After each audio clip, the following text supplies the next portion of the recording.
The first Cambridge Apple-enabled school at Chengalpat, integrating nature and technology. Westfield International School. Give your child the best platform to explore and innovate. Admissions open, kindergarten to grade 8. இன்று தமிழ்நாடு சட்டமன்ற பேரவையில் புதிதாக பொறுப்பேற்றிருக்கின்ற தமிழக வெற்றி கழக அரசு மீதான நம்பிக்கை தீர்மானத்தில் அதற்கு எதிரான நிலைப்பாட்டை எதிர்த்து வெளிநடப்பு செய்திருக்கின்றோம். இந்த அரசு அமைச்சரவையில் முதன்முறையாக நீண்ட நெடிய காலத்திற்கு பிறகு ஒரு முஸ்லிம் அமைச்சர் கூட இடம்பெறவில்லை. தமிழ்நாட்டில் பெருந்தலைவர் காமராசர் அவர்கள் முதலமைச்சராக இருந்தபோது அவருடைய அமைச்சரவையில் ஒரு முஸ்லிம் அமைச்சர் கூட இடம்பெறாத சூழல்ல அன்றைய திராவிட முன்னேற்ற கழகத்தினுடைய தலைவர் பேரறிஞர் அண்ணா அவர்கள் அதை சுட்டிக்காட்டி, உங்கள் கட்சியில கடையநல்லூர் MSA மஜீத் இருக்கிறாரே, அவர் கூட அமைச்சராவதற்கு தகுதி இல்லையா என்று கேட்டார்.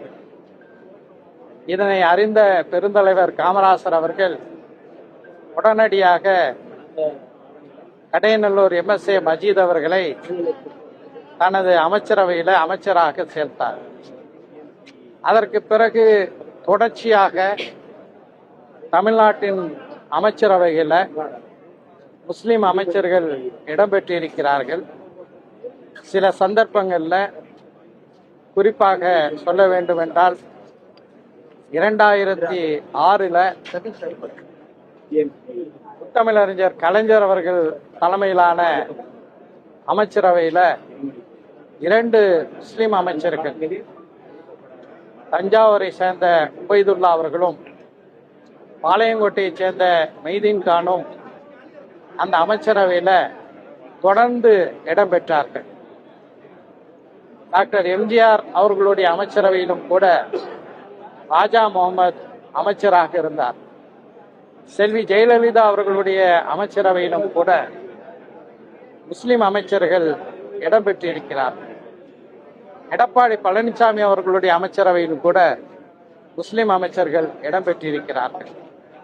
ஆனால் திரு விஜய் அவர்கள் தலைமையிலான இந்த அமைச்சரவையில் அவருடைய கட்சியின் சார்பாக 3 முஸ்லிம்கள் வெற்றி பெற்று இன்று சட்டமன்ற உறுப்பினராக தேர்ந்தெடுக்கப்பட்ட பிறகும் கூட அவர்களில் ஒருவருக்கு கூட வாய்ப்பளிக்காதது மிகுந்த ஏமாற்றத்தை அளிக்கின்றது. என்னுடைய அரசு சிறுபான்மையினர் அரசுதான் என்று இந்த நம்பிக்கை வாக்கெடுப்பு தீர்மானத்திற்கு பதிலளித்து பேசும்போது முதலமைச்சர் விஜய் அவர்கள் குறிப்பிட்டார்கள். சிறுபான்மையினர் என்றால் தமிழ்நாட்டில் அதிகமான எண்ணிக்கையில முஸ்லிம் சிறுபான்மையினர்கள் வாழ்ந்து வருகிறார்கள். அவர்களுக்கு அமைச்சரவையில் பிரதிநிதித்துவம் கொடுக்காதது மிகுந்த ஒரு ஏமாற்றத்தை அளிக்கின்றது. MSA மஜீத் முதல் ஆவடி நாசர் வரை தொடர்ந்து அமைச்சர்களாக இருந்த சூழல்ல இந்த குறையை நீக்கக்கூடிய வகையில் விரைவில் தன்னுடைய கட்சியைச் சேர்ந்த ஒருவரை, ஒரு முஸ்லிம் MLA-வை அமைச்சராக சேர்த்து சமூக நீதியை புதிய அரசு பேண வேண்டும் என்று மனிதநேய மக்கள் கட்சியின் சார்பாக கேட்டுக்கொள்கிறேன்.